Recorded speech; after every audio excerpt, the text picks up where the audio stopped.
my reasonable service. This grace chose me. God said in 1 Kings 19, he told Elijah, take your mantle and throw it on Elisha. He's going to be your successor. But Elisha still asked for a double portion of his spirit. As if he's asking him for something that has not already been ordained for him to receive. Before you ask for it, oh God, something happens when you walk with the Lord, that you begin to ask the Lord for the things he's already decided to give you. Elisha finally aligns with why he has been chosen. But it's not until he puts that grace to work does he see the unfolding of who God has called him when we are finished. I almost call this message Step Into It. Because Elisha had to make a decision to not talk himself out of what he saw. To not talk himself out of what he knew. He had to make a decision to step into it, even though he didn't fully know what he was stepping into.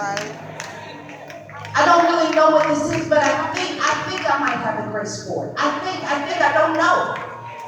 I don't know, but I'm going to work what I've got so I can discover where the grace is. Everybody in this room has a grace assigned to them. The first grace you have by being in relationship with Jesus. And if you're not in relationship with Jesus, I want you to come to this altar. Because the grace that we have through Jesus is God's way of making the first move. I'm going to give you something of such high value, even though you have nothing to give me. That's how bad I want to be in relationship with you. And I don't want this relationship to be a one-off where you thank me that you didn't die in the car accident, but you don't live every day stepping into the grace that is assigned to your life. I want to be in relationship with you, says God. Everyone in this room has a grace, and I felt like calling this message Step Into It. Because I recognize that there is a doubt that comes when we are exploring the grace that God is allowed to fall into our hands.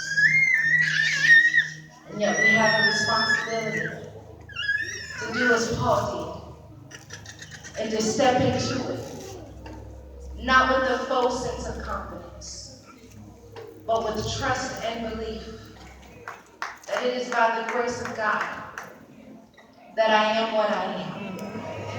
And because of that grace is going to be with me as I take this journey.